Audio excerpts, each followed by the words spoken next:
DT, again, I was going to say always a pleasure, but that's starting to sound redundant, like I don't really mean it, but it And is. sometimes it's not a pleasure. Sometimes it's not a pleasure, right? Well, Sometimes it's a chore. initially, well, I mean, we have to the meet first here thing, in Texas. I don't have to fly down for the live broadcast and stuff, so it's not always great. yeah, one of these days I'm going to have to find that it's called Scarlet, that interface I told you about, and a microphone and the wires that make it all happen because I bought them, I lost them around my damn house. I can't find them. Yeah, buying stuff's a lot more fun than using it sometimes. I bought a dash cam because you were ragging on me, like, hey, what'd you buy during Prime? And I'm like, nothing. So I bought a dash cam. It still sits in a box I could tell you when somewhere. you bought that, that was the stupidest thing you could have bought. But hey, But things let's get like I'm beyond that. driving yesterday and some idiot like cuts over, they're on their phone not paying attention. I'm like, why don't I have that dash cam in here? Well, this one, like, it came honestly because I heard a long time ago Joe Rogan mentioned the fact that he had in his lobby at his studio now in Texas, he's got a picture of the guy we're going to talk about today. But it is not what I want. I wanted to talk about him, but also a lot of the things that he invented. A guy named John Coffee Jack Hayes. Coffee is the real name. The Jack was not.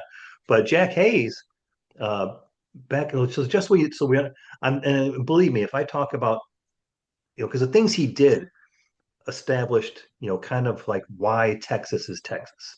And I understand like it can get kind of annoying people, you know, either living in or from Texas have such, this pride of Texas, but you got to understand, and I'm going to throw out some years. Like I say, I may get them wrong, but Illinois, if I'm not mistaken, was founded, I think, in like 1820 or 1818. So they've actually were a state long before, because Texas didn't get their independence until 1836. So Illinois is screwballing around and progressing for Chicago primarily for almost 20 years prior to that. Yeah, so for a lot of people who don't understand geography, the European settlers land on our East Coast, Virginia colony, whatever, the original 13 Yeah, colonies. There yeah, was a mountain range that kept everybody kind of there, that runs from North Georgia to Maine. And so everybody was east of the mountains. yeah. Then they came across and stopped at the Mississippi River. And then, for those who don't know, Texas is on the other side of the Mississippi River. So, the French had everything west of the Mississippi River, and the Mexicans and stuff like that. Germans had Mexico, whatever. So, yeah, as we migrated west, land of opportunity, go take land from the Native Americans, call them Indians. That's what I was raised calling them. And then, so the guy we're talking about ends up, he's born in Tennessee. A lot of people, your people, my people, whatever, the Scots Irish were from Tennessee. They, post Revolutionary War, post War of 1812, they start moving west, want some land. They're given land grants for serving in that stuff. Their families are. That's how mine got land in Blount County, Tennessee. Getting, well, we don't have any money. The government says back in the day, you fought these wars for us, but we'll give you a land grant. You go settle it. You put a road on it. We'll let you have it forever. So See, and then like you say, all the people that the migration in North America, basically in the United States, was coming from the east to the west. But in Texas's point of view, the Spaniards were coming up through Mexico. The Spaniards brought longhorn cattle to North America. So that's yeah, where you I see don't it know like the that. dates on. Yeah, the Spanish were there long before they had Florida. Ponce de Leon, uh, some of those other guys were down there from Spain. They had uh, Florida. They had Texas, California, a bunch of that area. Um, and then later in the 1800s, the Germans came over and got that, Maximilian, that kind of. So don't quote me on history and dates, but I know this, Maximilian, the German, you know, was there. And so that's why their music, Mexican music, has accordions and shit. It's left over from, their German oppressors for quite a while. And But you so, are you are right though. It's yeah, see that's another thing though, because Jack Hayes, he heard about the Texas region, 1836. at that point was when he came to. He was born in 1872, so at 19 he came to Yeah, he Texas, and was at that point, born in Little Texas. Cedar Lick, Tennessee, in Wilson County, Tennessee, 1817. His father, Scots Irish, came with like Andrew Jackson and Sam Houston, makes his move. Agreed. The point being, Jack Hayes. Let's stay focused on Jack because everything he has done, I think it was really important because, like I say, at 19 he came to the Texas region. He heard about, obviously they were hiring surveyors back then because it's a big new region, and but also they say they were looking for men, quote unquote, willing to fight, which is interesting because you got to think about it, DT, because 1818 in Illinois, and but I was thinking about that this morning also. One of the unique things that you hear about was the opportunity that Texans had because they're exposed to the southern border and the Spaniards who didn't want to give up anything. So it was a lot of hostility. And then also on the northern border, you're dealing with the Comanches, and so they didn't want you encroaching. The Mexicans didn't want you leaving, so it was a very hostile area. So in the 1840s, now because let's just say uh, Jack is they say the 1840s, so let's just call it 1845. So he's 25 years old. 25, yeah, 28, something like that. Yeah. So yeah, because so if he's born in 1836 and 1845, there you go. But he came to be a surveyor, but he joined the Texas Rangers, who at that point it's important to understand because they didn't have an army back then. So the Rangers were the only point of defense between, the Comanches. That's one of the reasons the Rangers came to exist because as surveyors worked into the land now owned by, Texas and the Republic, they were getting picked off by the Comanches. Comanches were fast. Uh, and horseback. So that's something we hadn't been noted for before. So it was a very hostile region. Yeah, like any place, whatever. If you're going to go take land from somebody, they already know the lay of the land. They know where the water is, maybe where what you can eat, what kind of plants you can eat, where to likely to see Yeah. an animal to eat, whatever. So yeah, you got all that going on. See, it's a good point though. 'Cause if you want to do the correlation, I think about that this morning. You and I growing up, we did in Marcells, Illinois, we did a lot of like cliff climbing or getting out in the woods and just in kids.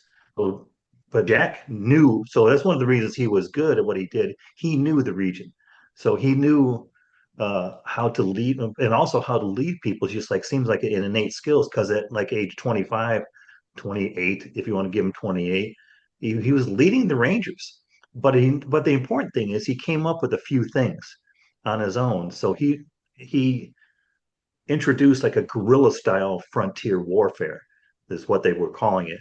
So because he has to combat the Comanches and they're already doing this type of warfare, but even more because they're on horseback, so they're fast as hell. So he had he just like broke his bands into mobile, stealthy like strike forces. So there were small, fast moving groups. They all had the deep knowledge of the land, and he would then incorporate ambushes and hit and run and surprise attacks. So they started to be effective. They started to gain ground on the Comanches. Yeah, so it could be no. So he had two jobs, right? He was a surveyor and a ranger. You go out to survey in some land where you're not familiar. You're one of the first ones there, figuring out where stuff's at. There's already the natives are already there. They don't like it.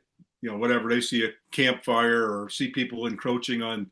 Yeah, Yeah, so how are how are you if somebody's in your yard? I know I am. I'm looking like, what's this clown doing in my yard? You know, so they're yeah. And I live in a condo. It's the HOAs. If the HOA can do it, I'm still like, what are you guys doing?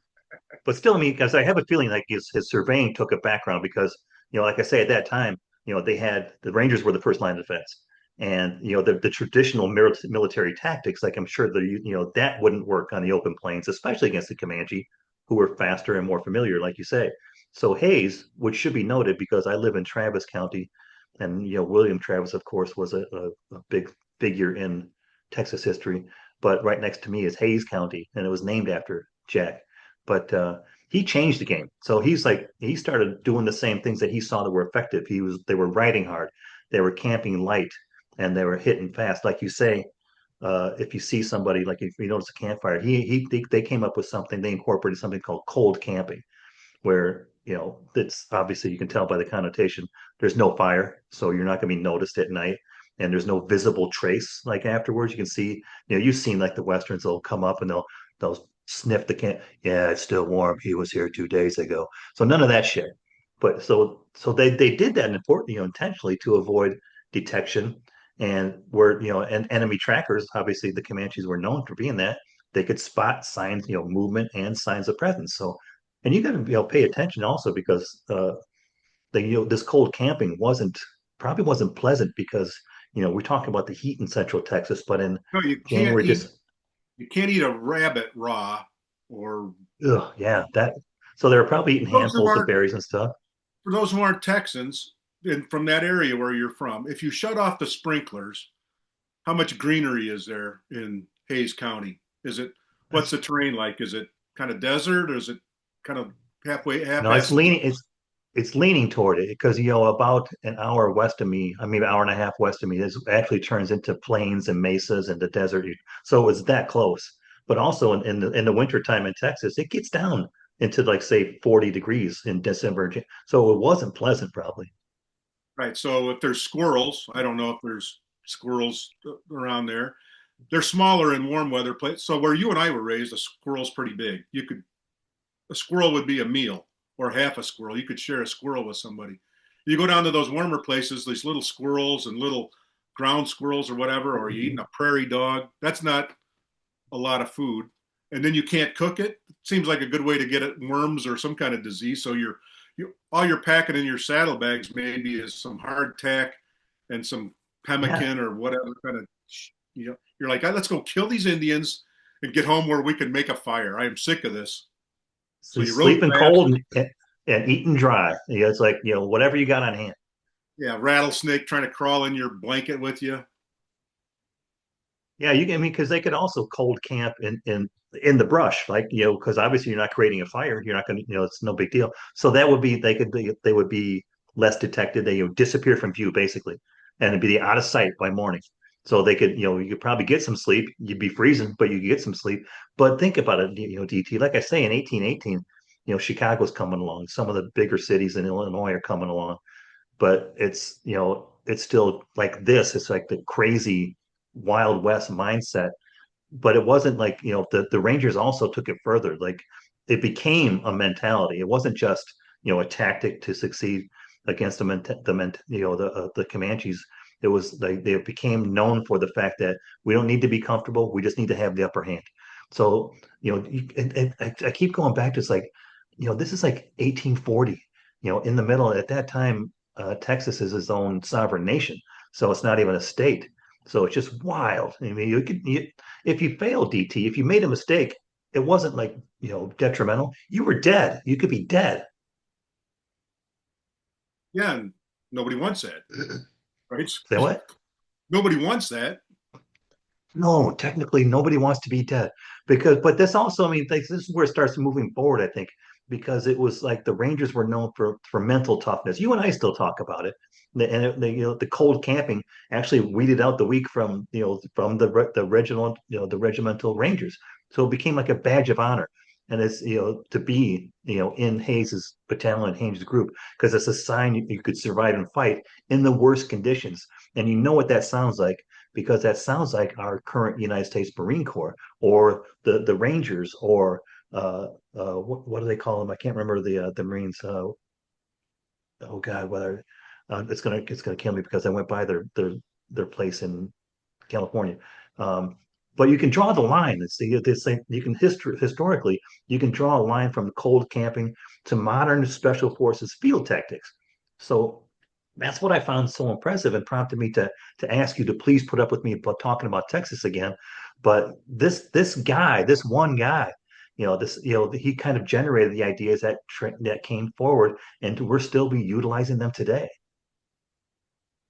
Yeah, well, like I said, I don't know. Like I said, I just pulled up the Texas State Historical Association stuff on him, So, um, I don't know what he learned as a lad in Tennessee or what he learned serving under Sam Houston, who founded one of the, major cities in Texas, Houston. Well, Uh, it was named after him, but still. yeah, it was named after him or whatever. And what he learned from the natives there, I'm sure a lot of that. Uh, Did he serve under Houston? well, yeah, it says that Hayes became a prototypical Texas Ranger officer, list as cohorts, but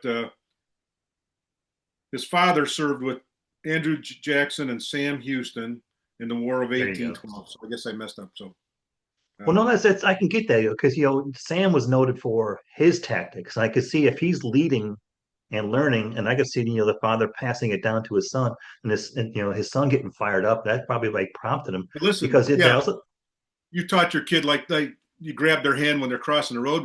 Hey, watch out here. Same thing back in the day in the 1800s when the kids out there and they're still uh, Cherokee Indians in Tennessee and whatever. They hadn't done that Trail of Tears yet so hey, watch when you're out. Animals can kill you. So you want to be stealthy. You want to be undetected. You want to spot somebody before they spot you, so you can see yeah. maybe a friend or foe, that It kind of seems like stuff. So yeah, Jack took it to the next, he took it to the next level. What you see, like you're talking about, but some of his leadership style, it sounds like Sam Houston from what I've learned. Leading from the front. You earn loyalty, but not just authority, because he was known for trusting his men, but he also expected something back from them to be disciplined and to be have that grit. So he didn't waste time, like they say, with protocol or polish. But he's also known for keeping his cool under pressure, which I'm sure probably happened a damn lot. But yeah, that's why the Texas Rangers became feared and respected for their ability to appear out of nowhere and strike hard and disappear back in the brush. So you can understand, like you like looking, you're talking about like the War of 1812. You can just picture like the lines of the British just coming at it. You shoot the first line down. That's okay. We got more coming. That ain't working. So they met, like I say, it was. Oh, and one other thing they brought to the fight. Check this out, because you and I both know because we talked about it before. We talked about Samuel Colt, but you and I learned when I went down to San Antonio to visit, because Teddy Roosevelt was known for uh, holding recruits for Rangers out of a certain hotel down at the Menger Hotel. But they also like one of the reasons the Rangers became successful was because of at first Sam Colt, he's known for his 6 shooter, but he introduced a 5 shooter at first, and he took it to the army, and the army's like, yeah, that looks too difficult, and it'll never work. too But complicated, right? You didn't yeah, understand and how it was going to but change the Jack game. Hayes, yeah, Jack Hayes took it. It was called the Patterson revolver, but the Rangers used it because it was the first practical 5 shot repeating pistol, and it was slow to reload, but compared to what they were doing, like with single shot pistols and muzzle loaders, it had to be a big improvement because every shot counted. So especially when you're rolling fast, like these Comanches are coming on horses and flying. Granted, they didn't even have the sheet, but if you got a single shot off, what do you do then, DT? Make a run for it, try to load that bad boy up. Yeah, I haven't uh, shot a musket. Looks like it'd be a little more complicated than just pulling the trigger another time. But they say Hayes saw the potential immediately, 5 shots instead of one. So it could, in a tight skirmish. And granted, after that, you're still doing the same thing. You got to reload probably your own. They were, pack your own bullets or whatever. But he drilled his men. First of all, they learned how to fight on horseback. But the revolver was, not just, it would kill more than your single shot, but it was impressive because you can imagine the Comanches are like, what the hell is that?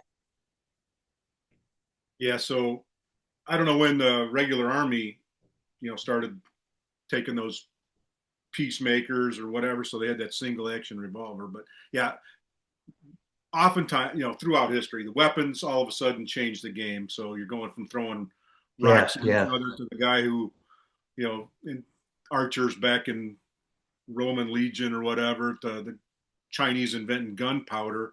And then people finding uses for it. I can kill my neighbors with this, and then Gatling gun guy mowing them down, or this Colt The Tommy gun. The Tommy gun was even important in World War II. I just got done reading a Thompson. book called Yeah, it wasn't made just for bank robbers. It was made as a military weapon. yeah.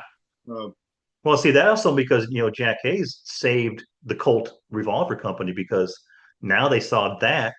and that generated more income and when Samuel Colt came to the army again, now he had this reputation in his background, like the Rangers are using it and they're being successful. So yeah, you better pay attention. And that formed the Colt.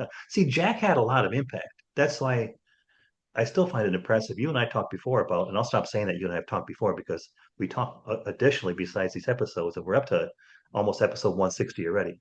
But we've had a Wow. lot of things to talk about. We talk about leaving a legacy, and this is a damn legacy. Yeah, yep. So it's a pretty very important figure, So um, yeah, do you know why he actually went to Texas? Do you want to know? According to this, Well, it said that it came for the opportunity for work and for they wanted to fight.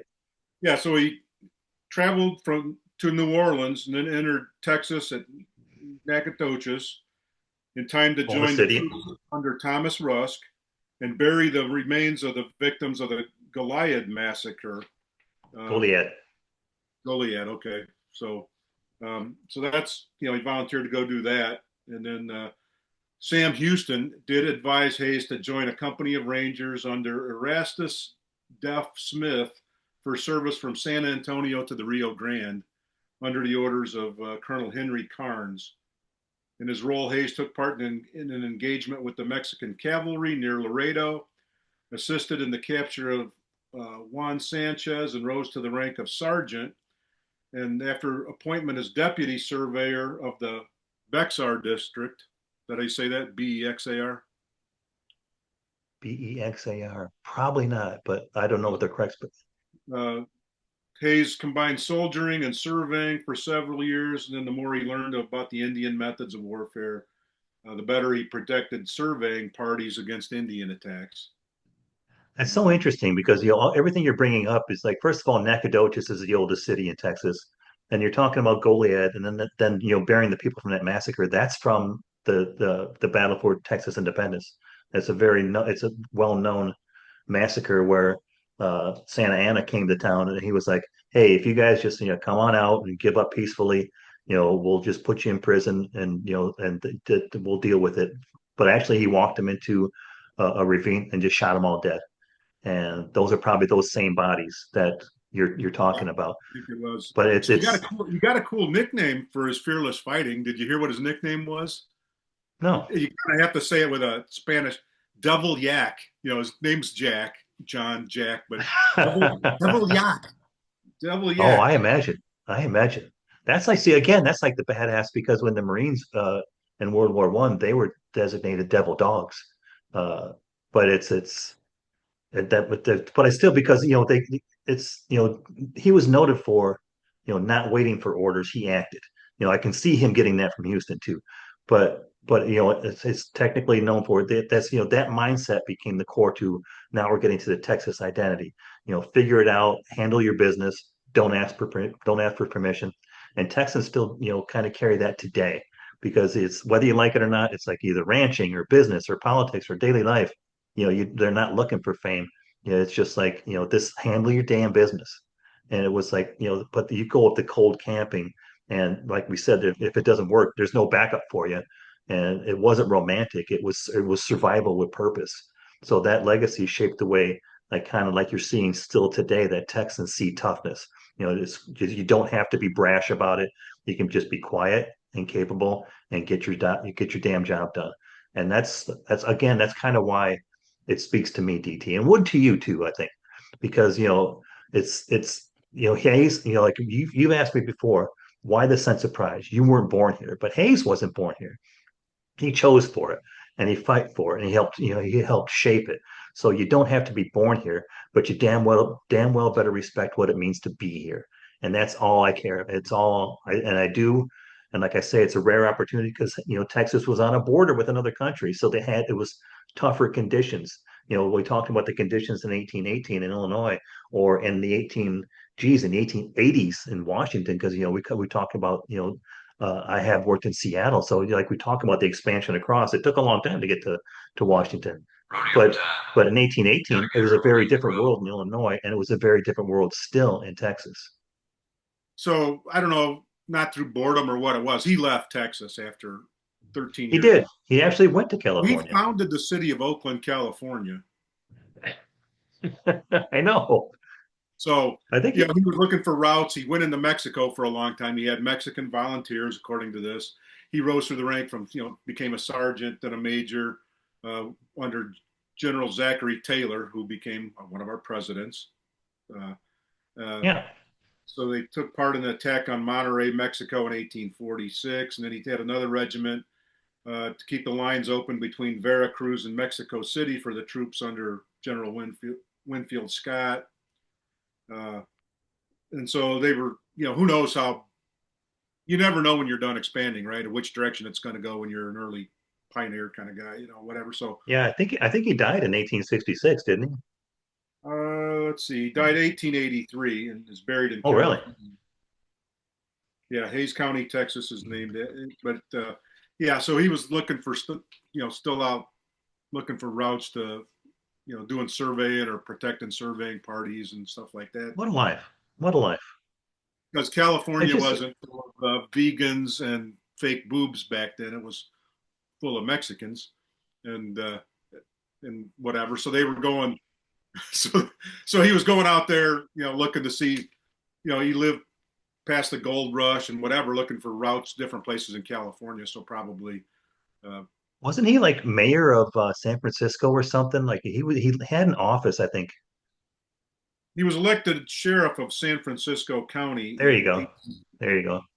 and then Yeah, it's interesting. appointed the Well, because surveyor general for the state of California in 1853. And yeah, he then still got that in his back pocket, right? yeah, and then it became the founders of City of Oakland and ran successful enterprises in real estate and ranching. Was neutral in the Civil War. It says prominent in the politics of California. Was a delegate for their national convention in 1876, and had three daughters and three sons and stuff. So uh, Yeah, like I thought, because I keep seeing these names. Of course, the city of Austin was named after Stephen F. Austin, the founder of but actually it was his dad that found it, and his dad passed away later in life, and Stephen just carried it through. But but yeah, and like William Travis, you talked about Sam Houston. Now you got Jack Hayes. It's just like this history is all around me. yeah, so I don't know that stuff.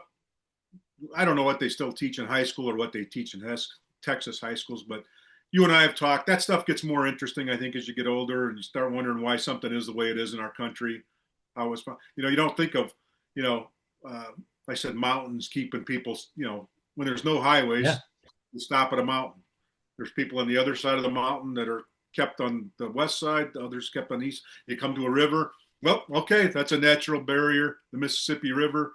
So the French had that, and Canada and all that kind of stuff. So hence the names St. Louis. All the French names along the Mississippi River because that was all them. Lafitte or Lafayette or whatever. Well, we'll have to talk one time Marquette. because I already have the notes set up for because like you're talking about the Appalachians, but obviously if you're going west, now you got to bump up against the damn Rockies. And before somebody came, there was a definite a pass. I can't recall what it was, but before then, you were stumped. You were stopped right there, and then Yeah, you were at they had least stopped for 8 months because of the weather. So yeah. you better take off like in May or June, or you've heard of the Donner Party, Donner Pass, stuff like that. You starve to death, you're eating each other, or you're just all dead if you don't find a way through. And it doesn't take it doesn't take 6 hours to drive through the mountains. It takes 6 months to haul your crap through the mountains. You got to Well, yeah, be we all know tenacious. about Donner Pass, and they ended up eating people, but there was and but there's because it's really kind of fascinating. We'll get into it because it may actually be an episode now that we talked about it because there was a pass, but you had to pay dearly to gain access to it or to It was go only through it. available through ship. Lots of our country. So New Orleans was such a big deal, or the coast of Texas, you know, because you could get a ship to it, right? Same way with Florida. Trying to cross through uncharted jungles and rivers and mountains and all that kind of stuff. It's a lot easier to sail around, But then you have shipwrecks all over the coast of Florida. Running, or whatever. So there was no Panama Canal to go through. You actually had to go all the way around South America. So pretty unsuccessful, so that exploring stuff, the world went from pretty small to pretty huge in a pretty short amount of time Yeah, where, that's a good point. Like, so I was going to bring it up like in a short amount of time because we haven't been a country for not even 300 years yet. So it's as a nation we should be pretty damn proud. But also now from a Texan point of view, Jack should be pretty proud of what he did, for, of course, expanding Texas, but also bringing that just a general mentality. And then also moving forward with, showing number one, how the Colt revolver could be useful and advantage, and also kind of leading the mindset for what became special forces. yeah, um, very important figure. And if our young listener, your kids' age or younger, so your perception of time changes too, right? So you're talking our country's 300 years old or whatever it is. I don't. As a country, we're 250. Yeah, Almost 250. almost 250. So that is four times your lifetime is one fourth of that, and we're older than some. We're not old men yet. We can go Yes, we are. find people around town that are in their 90s. So it's, you know, what's three times 90? 270. There you go. I So let you do it on your own. less than three of their lifetimes, we've been a country. Yeah. So See, there's another episode. perception on that is a lot different than if you're 18 or 22. You're like, that seems, 10 times my life or whatever. But, so if just people we knew, our grandfathers or whatever, were born halfway through our country, or less than halfway through our country's time. So yeah, Imagine what they saw. Like we saw, albums, and we saw cassettes, and then we saw 8-track, and then we saw, imagine what they saw. yeah. I don't know if we've talked about it on an episode, and I'm getting off track here a little bit. We've discussed our grandparents. I told you mine, born in 1891. The steam train wasn't very old when he was born. I don't even know what year the Spike was driven to go across country, but there was no man on the moon. There were no cars. He was born during the industrial age, and he died in the 19, you know, the mid to late 1980s. And there was put people on the moon for 15 or 20 years. There was space shuttles, uh, early computers. So it's And just we crazy. will. Yeah, But changed. that sounds like an episode, DT. And you got me a couple more, and I don't want to cut you off, but we could ramble all morning. We started off about a half hour before this. I got a feeling we're going to do it for a half hour after. But I want to thank you for taking the time again today. And this is actually, and thank you for letting me get another Texas centric episode out of my system. But Jack Hayes was pretty important. So thank you for hearing me out. And by the way, if you've listened this long, and if you happen to be on the TikTok, as they say. Uh, I do have a link in my bio for. I've got a TikTok bio, believe it or not. Mitch Wonders does, and it's something called Linktree. You might not have heard of it before, but you can hit that link, and it opens up a series of links. So it's All all the yours. social medias in there, and there's a link also to if you want to access to where the book is. Mitch Wonders' uh, "Life is Tough, Be Tougher" is in there. So appreciate everybody's support to this point. We're well into year 4 already. So, and it's been great. All these episodes working with you, DT. And we should do a survey. We're thinking about doing an OnlyFans. What do you guys think, the Doing a listeners? what? An OnlyFans. OnlyFans. I heard you say it, but what are you talking about? Oh, you Google it after the episode. The listeners will know. It's funnier than you're acting right now. All right, man. Well, thanks for taking the time, DT. Obviously, I have work to do, so I'm gonna go look up OnlyFans. Later, man.